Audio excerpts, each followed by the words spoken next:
Can't is not a word used often by Rebecca Baumgarten. Because chemistry. She's a standout student on her way to Texas A&M who already has 59 college hours. I am one yoga class away from being a junior. She's written a book, and just recently she earned herself a scholarship from the Lighthouse Guild, New York. And one more fact about Rebecca, she's blind. Retinitis pigmentosa, RP, which is a degenerative eye condition, so it gets worse over time. Like 18 months, I'd be playing and I would, if my toys were in front of me, I would be looking like this. And when I couldn't find something, I would feel for it. I wouldn't look for it. My mom was like, "What are you doing?" She describes her vision now similar to Swiss cheese. If you were to hold this piece of Swiss cheese up to your eye, you'd see through a bunch of little holes. And that's what my vision's like, except the holes are very small. As optimistic as she appears, Rebecca wasn't always confident.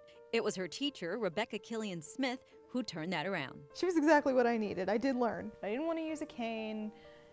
I didn't want to learn how to cook. You wanted me to learn how to type and to use a cane and to make eye contact.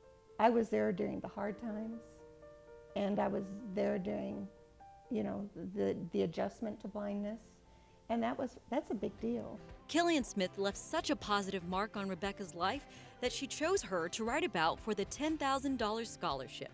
And because of that, And then he said, but there's a other part that Rebecca's essay about you won you a prize of $5,000 as well.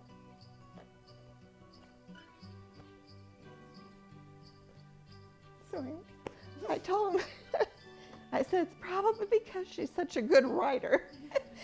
Rebecca heads off to college soon. She plans to be a writer or editor, but her first book is one of inspiration, already published for other blind families. She's also transformed children's books into Braille-friendly ones at the San Antonio Lighthouse for the Blind.